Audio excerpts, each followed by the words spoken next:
Iran में Larijani के बाद एक और बड़ी हत्या हुई है। इजराइल ने हमला करके किया है। इसके साथ ही ईरान को एक बड़ा झटका उस वक्त लगा जब उनका नेचुरल गैस की जो रिफाइनरी है उस पर इजराइल ने अटैक किया। जवाब में ईरान ने भी इजराइल पर बड़े हमले किए। 10 से 12 जगहों पर मिसाइल हिट हुआ है। इसके बारे में आपको बताएंगे पिछले 24 घंटों में इस वॉर में क्या अपडेट है, इस वीडियो में आपको बताएंगे। साथ ही डोनाल्ड ट्रंप को अपने ही देश में एक बड़ा झटका लगा है। एक बड़े अधिकारी ने इस्तीफा दे दिया है, उसकी क्या कहानी है और डिप्लोमेसी लेवल पर दुनिया में क्या कुछ बदलाव आए हैं, क्या कुछ अपडेट्स हैं, इस वीडियो में आपको सब कुछ बताएंगे। नमस्ते, मैं सौरभ त्रिपाठी हूं, आप देख रहे हैं न्यूज़ पिंच। मेरे साथी विनय सुल्तान अपनी डायरी लेके तैनात हैं, तमाम नोट्स आज भी हैं। शुरुआत मुझे लगता है विनय हम उसी से करेंगे कि ईरान ने हमले किए कि ईरान पर जो हमला हुआ उस पर करेंगे, क्योंकि बड़े अपडेट्स वहां से हैं। दोनों जगह से बड़े अपडेट हैं, क्योंकि ईरान के भी कल जो हमले हुए हैं वो बहुत बड़े हमले हुए हैं। 15 से 16 जगह जो है इजराइल में और उनके इत्यादि जो देश हैं उनके ऊपर डायरेक्ट इम्पैक्ट का हमारे पास में प्रूफ है, खबर है हमारे पास में, इंटेल उनके बारे में है। तो ईरान के जो हमले हैं, सबसे पहले रवायत हमारी यही रही, तो ईरान के जो हमले हैं उससे शुरू करते हैं। तो किर्यत शमोना एक जगह पड़ती है नॉर्दर्न इजराइल में, लेबनान के बॉर्डर के पास में। 60,000 की आबादी है शहर की, और यहाँ पे हिजबुल्ला ने 25 रॉकेट कल एक साथ दागे हैं। हिजबुल्ला ने कल लगातार यहाँ पे सायरन बजते रहे और लगातार धमाके हमको सुनाई दिए किर्यत शमोना में। उसके अलावा सफ़ेद करके एक जगह है जहाँ पे IDF की, इजरायली डिफेंस फोर्सेस की नॉर्दर्न कमांड का हेडक्वार्टर है, उसको हमला किया गया है। यहाँ पे एक डेथ की जो है वो रिपोर्ट हुई है इजराइल की तरफ से। इसके अलावा शिमोन ली जायन एक जगह है, ये पड़ती है तेल अवीव से 8 से 10 किलोमीटर दूर।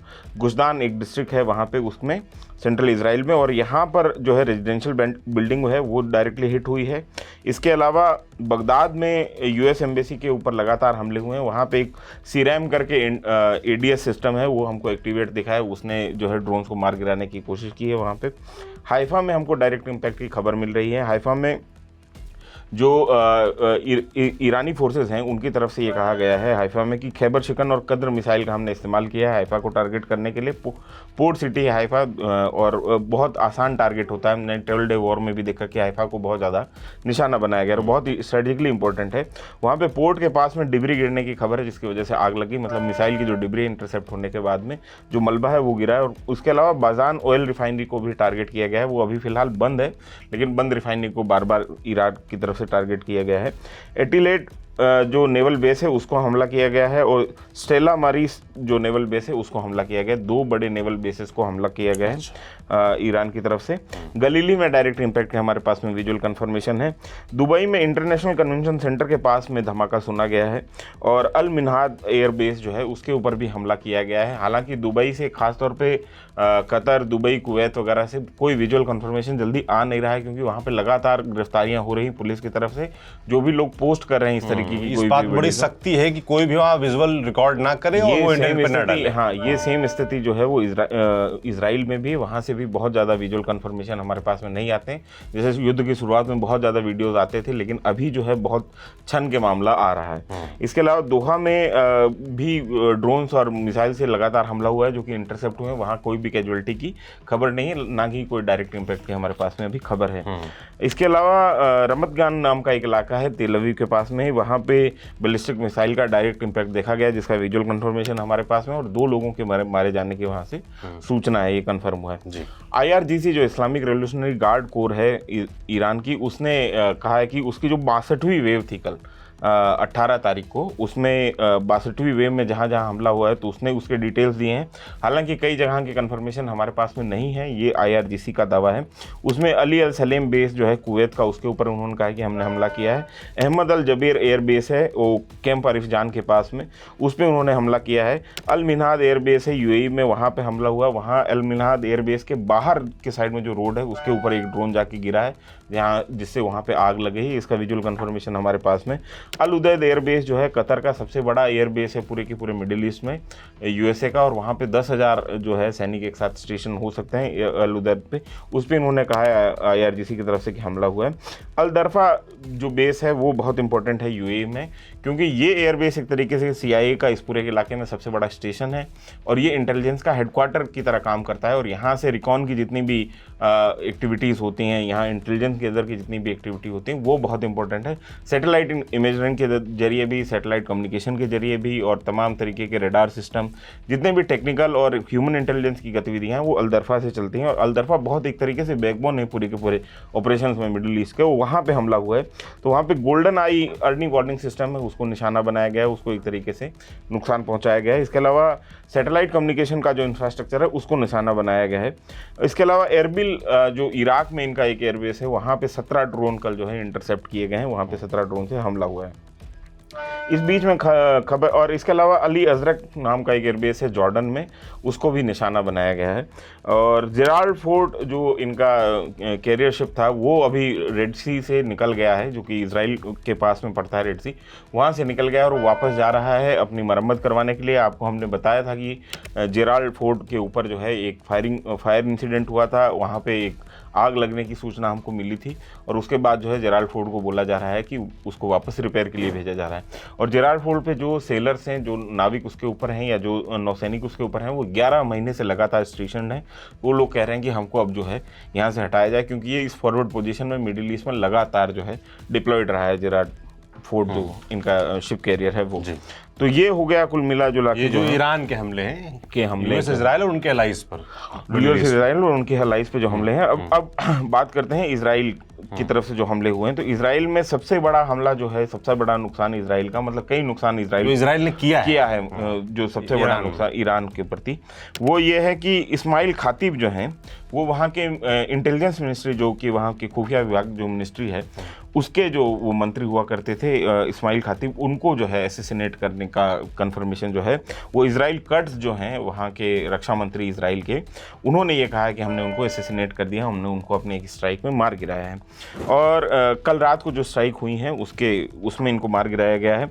और ये अगर आप इनको देखें तो ये बहुत की पोजीशन थी। ये लगातार जो है इजराइल के खिलाफ और यूएसए के खिलाफ जितने भी इंटेलिजेंस गैदरिंग के जितने ऑपरेशंस हैं वो इन्हीं के जरिए चलाए जा रहे थे। और ईरान की जो खुफिया एजेंसी, उसको बढ़िया खुफिया एजेंसी माना जाता है, बहुत प्रोफेशनल खुफिया एजेंसी माना जाता है।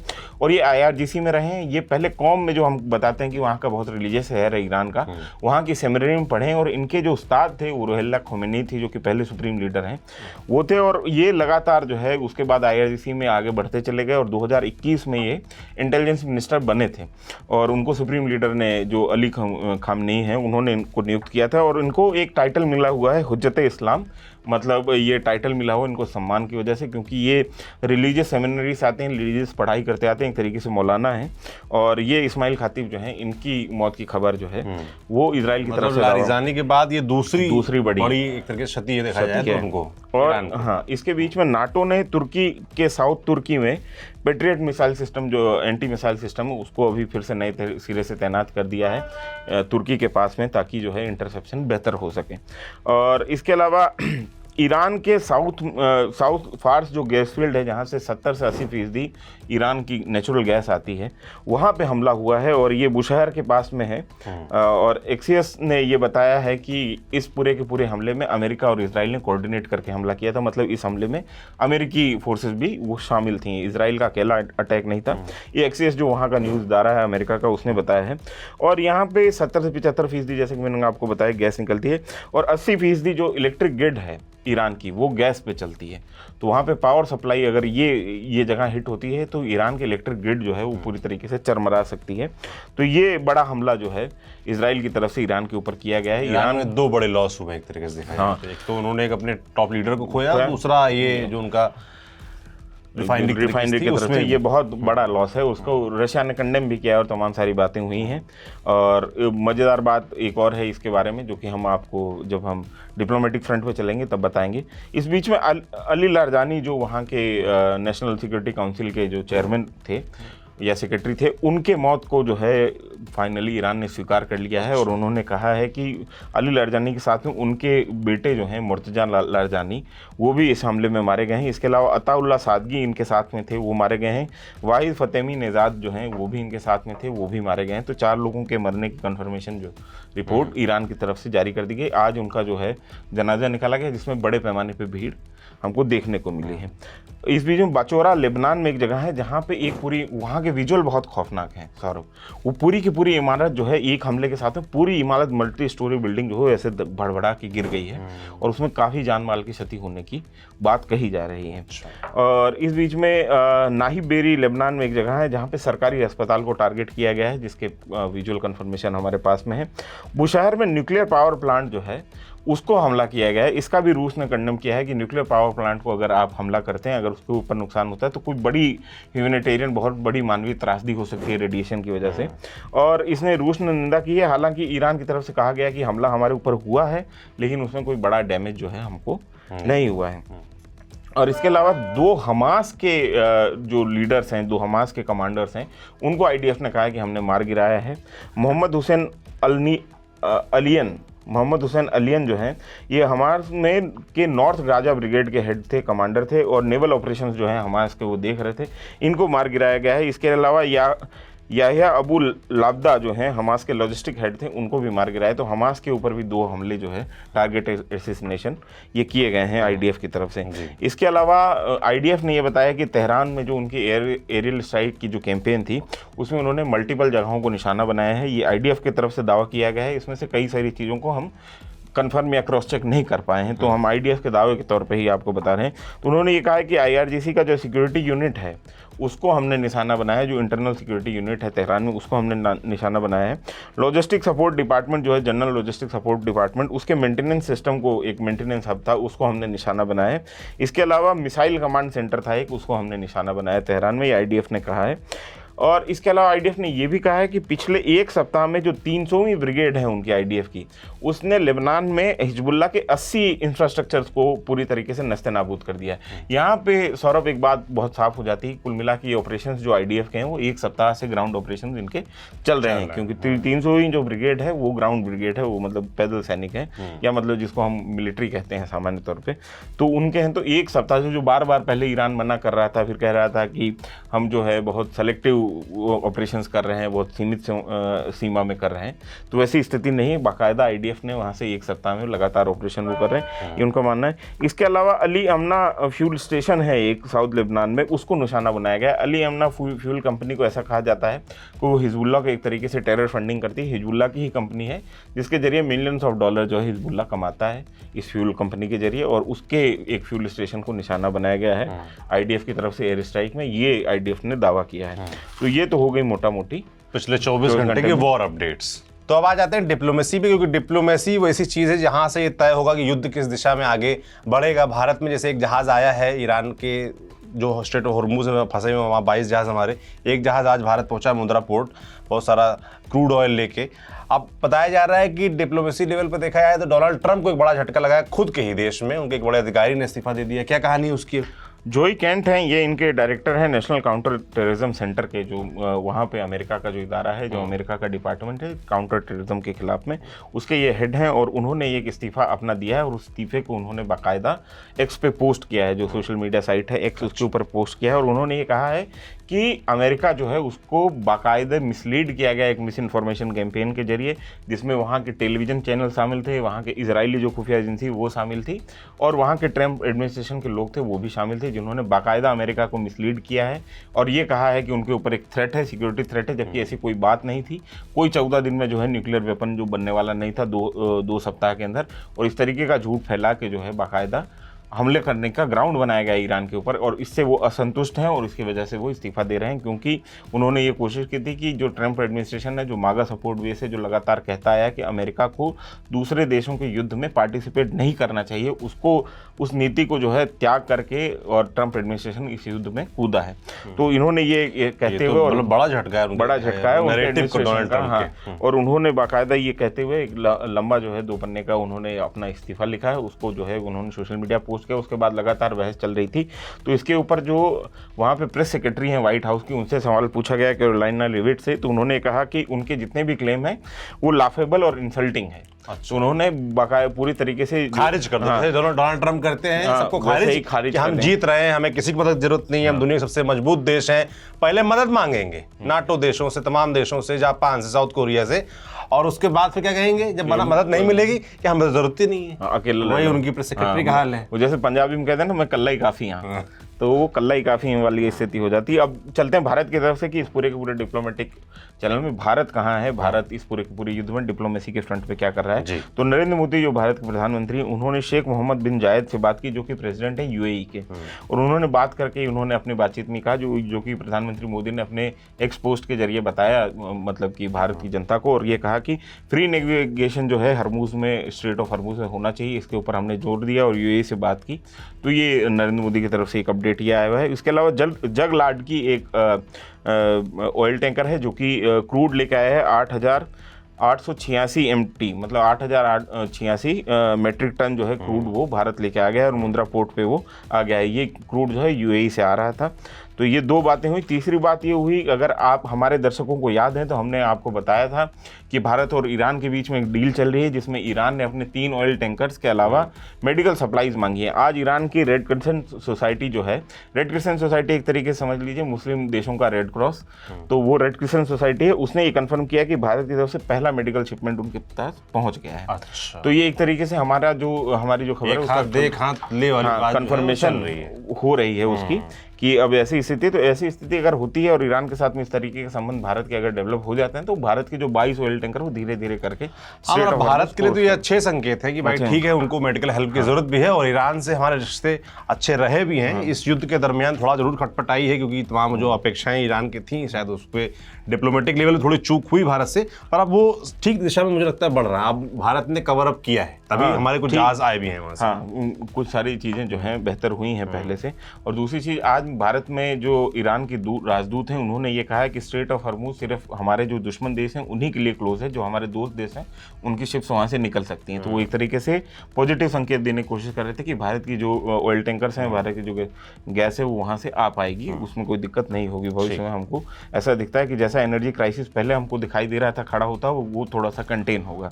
और इस बीच में 2 बड़े दिलचस्प बयान हैं। एक तो वाशिंगटन पोस्ट ने एक सीनियर इजरायली ऑफिशियल के हवाले से एक खबर की, उसके हिसाब से कि उस इजरायली ऑफिशियल ने वाशिंगटन पोस्ट को बताया कि अभी अगर आज की स्थिति में अगर वहाँ पे एंटी रिजीम प्रोटेस्ट शुरू होते हैं, रिजीम विरोधी जो प्रदर्शन शुरू होते हैं ईरान में, तो वो स्लॉटर हो जाएंगे, उनको बाकायदा जो है उनको कत्लेआम का सामना करना पड़ेगा। ऐसी स्थिति अभी फिलहाल बनी हुई है। ये इजराइल के अधिकारी इंटेलिजेंस अधिकारी ने वाशिंगटन पोस्ट को बताया है। मतलब इसका मतलब तो ये हुआ कि जो इनका मकसद है, जिसमें लगातार यूएस और इजराइल एक्टिव है, कि ईरान में कैसे भी करके जो वहाँ के डिफेंस है, जो उनके स्ट्रेटेजिक पॉइंट्स हैं, जो वहाँ के नेता हैं, जो अधिकारी हैं, उनको खत्म करें ताकि जो अगेंस्ट में जो प्रोटेस्ट कर रहे थे वापस वो मोबिलाइज हो। अभी वो हालात नहीं बने, वो हालात नहीं।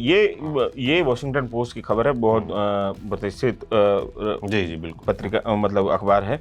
और इसके अलावा नेतन्याहू की तरफ से एक बयान आया है, वो भी बहुत दिलचस्प है। सबसे पहले उन्होंने अली लारजानी के मरने के बाद जो है ईरान में नौरोज़ की बधाई दी है। नौरोज़ एक तरीके से ईरानी न्यू ईयर है। नौरोज़ जो ईरान मतलब ये शिया नया साल नहीं है, ईरानी नया साल है, मतलब जो पर्शियन नया साल है उसके ऊपर बधाई दी है उन्होंने। और नौरोज़ की बधाई ईरान की जनता को देने के बाद उन्होंने कहा कि हमने इस्लामिक रिजीम को कमज़ोर कर दिया है, बहुत ज़्यादा कमज़ोर कर दिया है। अब ईरान के लोगों का ये फर्ज है कि वो उठें और जो है ईरान इसी ताक में बैठे हुए हैं यूएस इजराइल की। तो ये 2 कॉन्ट्राडिक्टरी बयान हैं। एक तो इजरायली जो क्या कहते हैं खुफिया अधिकारी है, उसने वाशिंगटन पोस्ट को दिया और कहा है कि अभी हालात ऐसे हैं ईरान में अगर सरकार के विरोध में प्रदर्शन होते हैं तो उनका कत्लेआम कर दिया जाएगा।